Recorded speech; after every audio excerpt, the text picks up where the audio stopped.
Olá, boa tarde. A vazante do Rio Negro não mudou apenas o cenário na orla de Manaus, como já mostramos aqui no Band Cidade. O setor de navegação já começa a sentir os impactos da descida mais acelerada das águas por conta da influência do fenômeno El Niño. Por outro lado, o Rio Solimões, na região de Tabatinga, já começou a subir. E isso é sinal de que o período seco pode estar perto do fim. Apesar da imensidão, do dia 29 de junho até hoje, o Rio Negro, na região de Manaus, já perdeu 12 metros e 36 centímetros do nível de água, o equivalente a um prédio de 4 andares. Quem trabalha com embarcações de cargas e passageiros relata a dificuldade de navegar em águas rasas. O barco passou raspando na areia, com carga, e no retorno, sem carga, não passou mais. Eu já tinha secado o rio. O volume de água está descendo muito rápido. E se continuar seca, a previsão daqui a 2 semanas o barco menor parar também. O barco pode ficar encalhado aí 1 dia, 2 dias. Além do que, pode ter o risco de pegar numa pedra, romper o casco. E aí por diante, que a segurança da navegação está comprometida pela seca. Tem pedra que estava a 3, 4 metros de profundidade e hoje está quase na flor da água. E o perigo não está apenas no fundo do rio.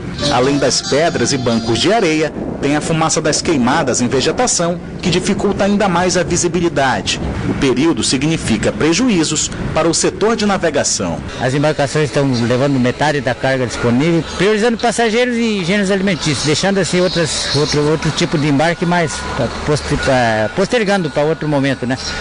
Esta manhã, a cota registrada em Manaus foi de 17 metros e 30 centímetros, apenas 3 metros e 67 centímetros acima do nível de 2010, ano da seca recorde, quando o Rio Negro chegou à marca dos 13 metros e 63 centímetros. Apesar da cota do Rio Negro estar abaixo do que foi registrado neste mesmo período, nos últimos 4 anos, esse nível de 17 metros e 30 centímetros ainda é considerado normal. O que intriga os especialistas é a velocidade com que o rio recuou nos últimos dias, e isso pode ter influência direta do fenômeno El Niño. Então esse ritmo de descida dos rios em torno de 30 centímetros diariamente acontece no mês de setembro, e este ano aconteceu no final do período da vazante. Isso impactou o nível dos rios. Aqui o Rio Negro em Manaus desceu mais de 3 metros aí em pouco menos de uma semana. Agora, se considerar que nós estamos vivendo aí um fenômeno El Niño, onde as chuvas diminuíram muito, se isso continuar com essa intensidade, é provável que a vazante se estenda um pouco mais além do início de novembro. Esta embarcação tipo balsa faria a viagem inaugural para o Rio Solimões amanhã, mas está encalhada. Ainda de acordo com o Serviço Geológico do Brasil, a situação mais crítica da vazante ocorre no Alto Rio Negro, na região noroeste do estado, onde o rio deve continuar secando até o mês de fevereiro do ano que vem. Uma situação para a gente se preocupar, porque em fevereiro o rio deve atingir seu nível mais baixo, e se isso acontecer, provavelmente São Gabriel da Cachoeira pode ficar isolada por via fluvial.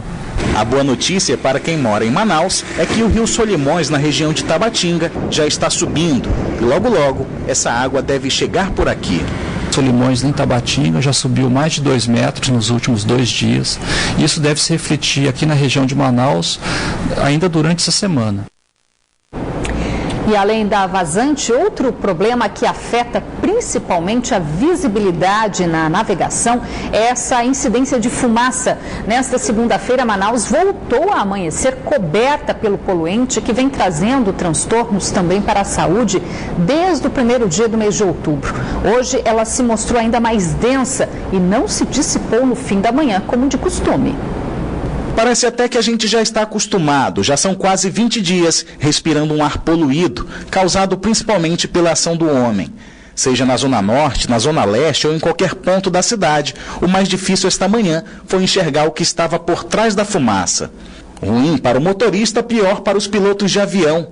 Desde a meia-noite de hoje, o aeroporto de Manaus começou a operar por instrumentos. Só neste fim de semana, o Instituto Nacional de Pesquisa Espacial registrou mais de 3 mil focos de incêndio no estado. A conta é simples: o homem inicia o fogo, o tempo seco se encarrega de espalhar o incêndio rapidamente e a falta de ventos contribui para que a fumaça não saia do lugar. E olha que na madrugada ainda choveu um pouco aqui na capital, mas não o suficiente para dispersar essa fumaça toda. E a chuva, que poderia amenizar essa situação ainda não deve vir com força. Vamos conferir no mapa os detalhes da previsão do tempo para esta terça-feira.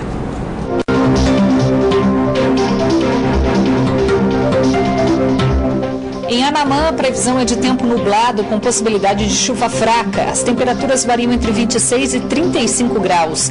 Em Itacoatiara, a previsão é de muitas nuvens nesta terça-feira, mínima de 28 e a máxima pode chegar aos 36 graus.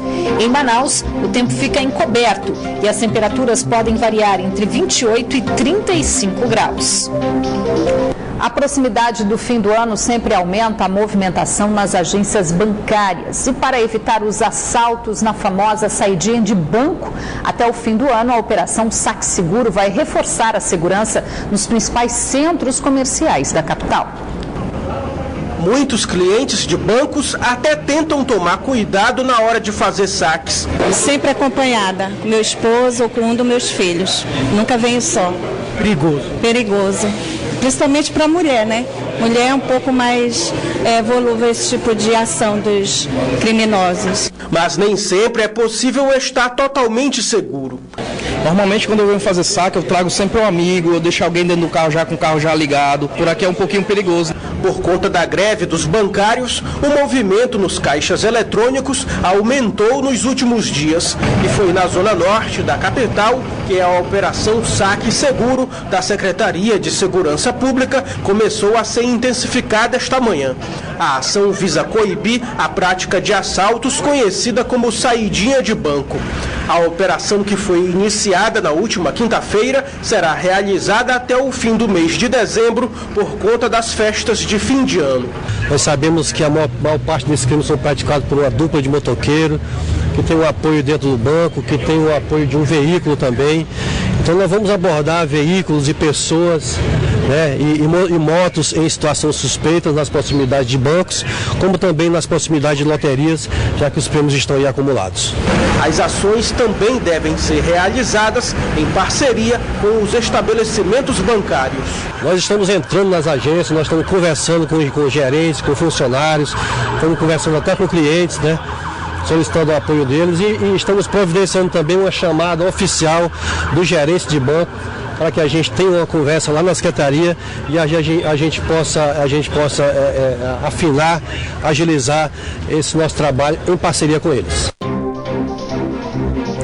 Após o fim da greve dos professores da UFAM, as aulas nos cursos afetados pela paralisação que durou mais de 100 dias foram retomadas nesta segunda-feira. A reposição dos dias parados no primeiro semestre só deve terminar em dezembro. Os corredores da Universidade Federal do Amazonas voltaram a ficar movimentados nesta segunda-feira. Professores e alunos retornaram às salas de aula depois de uma greve que durou 124 dias e terminou na última sexta-feira, após uma Assembleia Geral, onde os professores decidiram pelo fim da paralisação. Tanto no campus de Manaus como em Benjamin Constant, Coari, Humaitá, Parintins e Itacoatiara, as aulas voltaram ao normal nesta segunda-feira. A reitoria da UFAM decidiu que um calendário de reposição entra em vigor a partir de hoje e termina no dia 12 de dezembro. O primeiro trecho da Avenida das Flores, que vai interligar o bairro Santa Etelvina, na Zona Norte, ao quilômetro 19 da M010, deve ser inaugurado até dezembro. A informação foi confirmada na manhã de hoje pelo governador José Mello durante a vistoria das obras. Entre as principais obras para a mobilidade urbana está a extensão da Avenida das Torres na capital. A Avenida das Flores faz a interligação com a rodovia estadual AM010. De acordo com o governador, a obra está avançada e vai beneficiar principalmente o transporte de cargas. O aeroporto Eduardo Gomes, Eduardinho, é o segundo aeroporto em carga do país, só perde para Guarulhos. Então, centenas de veículos pesados trafegam todo dia no sentido do aeroporto. A previsão é inaugurar o primeiro trecho em dezembro.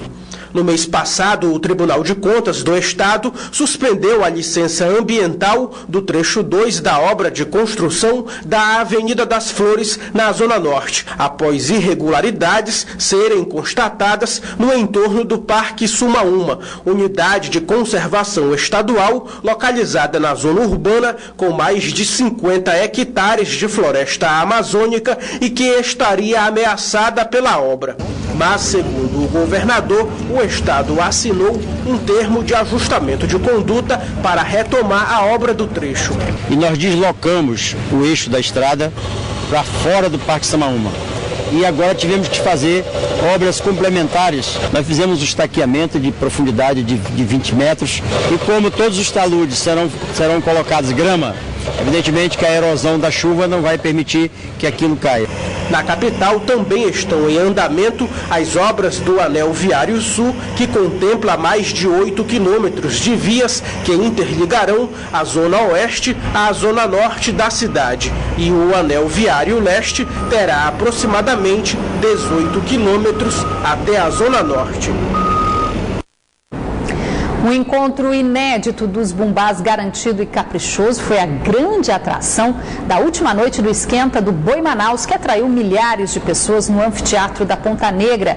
A grande festa em comemoração ao aniversário de Manaus acontece no próximo fim de semana. Domingo à noite e a galera animada. No palco, os artistas cantavam as toadas que mais fizeram sucesso dos Bumbás Garantido e Caprichoso.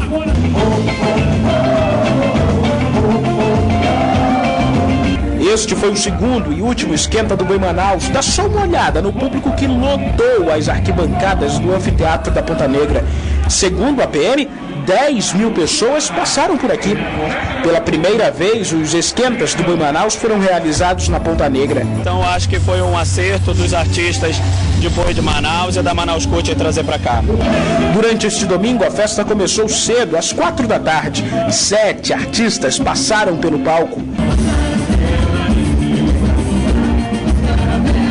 Já passava das 9 da noite, quando Davi Assayag, o levantador de toadas do Boi Caprichoso, chegou para participar também da festa. Com certeza a decisão foi acertada em trazer para cá o Esquenta e o Boi Manaus de 2015, né, que realmente já é um sucesso. Não demorou muito para Sebastião Júnior chegar. O povo vem prestigiar essa festa, né, que é o ritmo do norte, é o ritmo do Amazonas, e o povo de Manaus está de parabéns por essa comemoração, esse novo formato do Boi Manaus, né, que está sendo aqui na Ponta Negra um dos pontos turísticos mais frequentados aqui da cidade, né? Os dois foram cantar juntos, um momento histórico.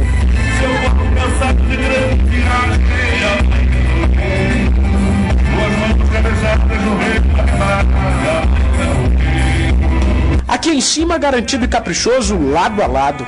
E para deixar claro, isso foi só um aperitivo do que vai acontecer no próximo fim de semana. Na sexta-feira, dia 23, a festa começa na Avenida Itaúba, na Zona Leste. Já no dia 24, no aniversário da cidade, a Ponta Negra será palco principal do Boi Manaus. E um detalhe, tanto no circuito Itaúba quanto no dia 24, na Ponta Negra, o trio elétrico está confirmado.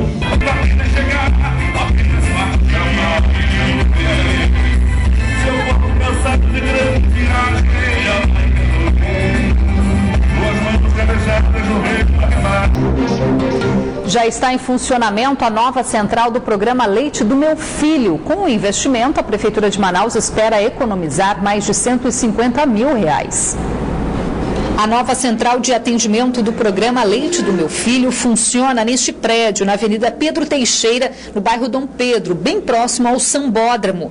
A inauguração de hoje marca também economia de R$159 mil aos cofres públicos, já que os antigos containers de atendimento foram desativados em quase todas as zonas da cidade. Nós também estamos economizando dinheiro, porque alugávamos containers que ficavam nas zonas da cidade. E aqui, centralizando, a gente vai racionalizar outros custos também, como segurança, limpeza, enfim, de toda a natureza. Portanto, é a busca de fazer mais com menos. A única exceção é na Zona Leste, onde o posto de atendimento do programa vai continuar funcionando. A Zona Leste fica ainda lá o ponto de atendimento, que ele é feito na forma de container, porque é mais distante e ali há uma demanda enorme. Mas aqui também atende a Zona Leste, aqui atende todas as zonas da cidade. A Leste tem um ponto exclusivo para ela, até que nós possamos também lá arrumar um imóvel que permita fazermos a alocação. O programa Leite do Meu Filho foi criado em 2012. Atualmente, 25 mil crianças estão cadastradas e são beneficiadas com latas de leite que reforçam a alimentação. É o caso da filha de Wellison, de 1 ano. Ela faz acompanhamento médico regularmente, por isso tem acesso ao programa. O local melhorou, né, do que era antes ali naquele container. Agora o local aqui está melhor, né? O Leite do Meu Filho é um programa que custa à Prefeitura 14 milhões de reais por ano. Agora o esporte. Este fim de semana, a primeira Copa Juricaba movimentou a Arena Amadeu Teixeira na capital. A competição também foi uma forma de homenagear um grande nome do jiu-jitsu, o mestre Juricaba Mascarenhas, que deixou um grande legado para o esporte. Os olhos cheios de lágrimas deste senhor têm motivo mais que especial. Está vendo a quantidade de atletas que vieram participar da primeira Copa Juricaba Mascarenhas de Jiu-Jitsu? Esse é o legado deixado pelo mestre Juricaba, o filho do seu Raimundo, que morreu no ano passado. Uma emoção marcada pelo orgulho. Estou muito feliz e muito honrado em saber que as pessoas não esqueceram a Juricaba. Então, a Juricaba continua vivo, né? Para os seus ídolos, para os seus atletas. Todos os 1.900 atletas que participaram desta primeira edição da Copa que homenageia o mestre Juricaba sabem que vir aqui vai além de lutar contra um adversário. É vencer o cansaço, a rotina, como dizia o mestre em nome do esporte. Frank Faixa Preta sabe bem o que é isso. O dia dele começa às 4 da manhã quando sai para trabalhar como motorista. E ainda assim o Faixa Preta não desiste dos treinos. Mas também, se não fosse esporte, acho que eu não aguentaria a rotina de trabalho, né? A rotina de trabalho é muito cansativa, mas o esporte é o local onde a gente descarrega todas as frustrações, né, do trabalho, do dia a dia. A competição realizada neste fim de semana na Arena Amadeu Teixeira vale ponto para o ranking da federação. Já começamos com o pé direito mesmo, saldo todo positivo, todo nível técnico ótimo, os bons atletas entraram, não foi só quantidade, foi qualidade. E um último detalhe para você aí do outro lado saber como o legado do professor Juricaba é grande. Durante os 2 dias de competição, passaram por aqui atletas de outros países que foram alunos do mestre. E tem um legado grande, ele tem academias na Venezuela, na Dinamarca, Brasil todo e a Europa praticamente toda. Os alunos de lá vieram competir, prestigiaram e o pessoal também do estado todo resolveu prestigiar e fazer esse belo evento acontecer.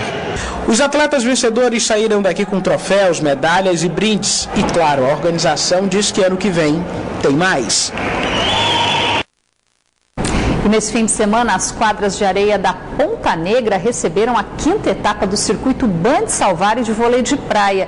E teve dobradinha de Roraima no pódio. As duplas que representam o estado vizinho conquistaram a primeira colocação nas 2 categorias, masculino e feminino.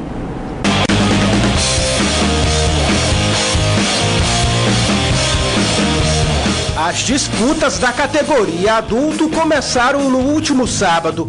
A visibilidade do evento, com o apoio da Band na divulgação, na mídia, visualiza muito o atleta amazonense. O circuito Band Salvari está sendo uma benção aqui para a capital do Amazonas, né? Com pessoas de fora vindo aqui, prestigiando o esporte aqui. Mas foi nesse domingo que a competição esquentou ainda mais. Na disputa pelo 3º lugar do feminino, Kívia e Luciana venceram Ana Zilda e Carol, mãe e filha. As 2 duplas de amazonenses chegaram até aqui com excelentes resultados. No masculino foram eles, Rato e Leozão, que garantiram a 3ª colocação, jogando contra Gemerson e Duda. Eles também representam o Amazonas com orgulho. O momento mais esperado pelo público que compareceu em peso para conferir os confrontos foi a disputa pelo 1º lugar. No feminino, a dupla Patrícia e Ozenildes de Roraima entraram em quadra contra as amazonenses Clícia e Juliana. As roraimenses conduziram o jogo, dando poucas oportunidades para as donas da casa. As representantes do Amazonas até que tentaram reverter o resultado, mas foi a dupla visitante que garantiu o título de campeã.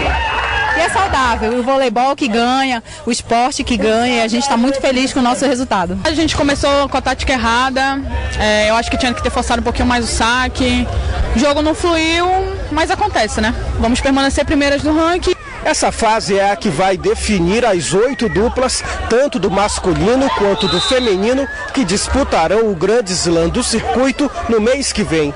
A partir da soma de pontos, só os melhores entrarão na jogada. No masculino, a disputa pela primeira colocação colocou frente a frente os amazonenses Brunão e Andrezão e os roraimenses Perna e Davi. A emoção tomava conta do último jogo da noite. E nessa etapa também foram os visitantes que conquistaram o primeiro lugar. Os representantes de Roraima selaram o tricampeonato no circuito. A gente está feliz, né? A gente teve dificuldades ao decorrer das competições, mas a gente tem muita fé, a gente sabe o que a gente quer e a gente fica muito grato, entendeu? A torcida aí está de parabéns. O nível aumentou muito agora com essa etapa, 3 do Norte, então ficou mais competitivo. Então agora nós temos que, nosso objetivo agora é o Grande Slam, treinar mais forte, que como tem um mês para preparar. O presidente da Federação Amazonense de Vôlei ressaltou a evolução do circuito Band Salvare, que agregou valores à modalidade no estado. Não é em qualquer estado que a gente encontra um torneio como esse. Nem no Nordeste, onde o voleibol de praia ele vive, né, profissionalmente, nós não temos torneio como esse. Então o Amazonas está dando um passo na frente e a gente espera que o futuro seja grandioso mais ainda.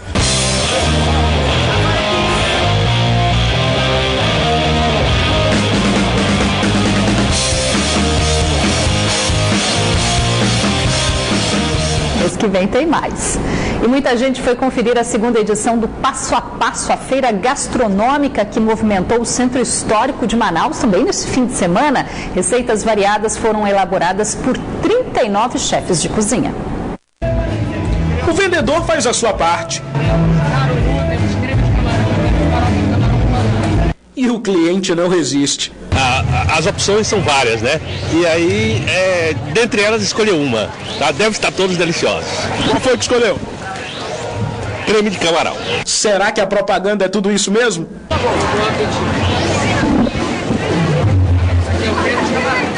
Tá bom, aprovado? Delícia. Obrigado. É de encher os olhos, cada prato parece ser mais saboroso que o outro. Em cada barraquinha uma novidade. No cardápio, a lagosta amazônica. É o nosso famoso bodó. Na verdade, todo tirado do filé, sem espinha, sem nada, do jeito que você nunca viu. E quem vai levar é um cliente que entende do assunto, um especialista em gastronomia. A nossa gastronomia precisa disso, né? Precisa de inovações e é o que o mercado precisa. O Passo a Passo está na sua segunda edição e atraiu centenas de pessoas ao Centro Histórico de Manaus.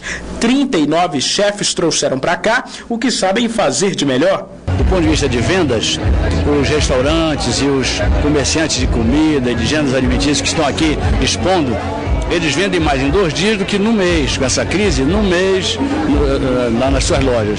Mexe com a economia e com a criatividade dos chefes. Quem ver este hambúrguer, aparentemente não tem nada de diferente. Mas tem sim.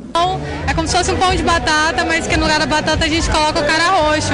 Ele dá um pouquinho, uma corzinha, um pouquinho rosa e também o sabor fica um pouco adocicado e combina muito bem com esse nosso sanduíche de carne na cerveja. O ambiente estava tão agradável que valia registrar, mostrar que o Domingo em Família foi animado. E uma boa notícia que vem da organização do evento, novas edições do Passo a Passo devem acontecer em breve. A gente fica por aqui. Boa noite.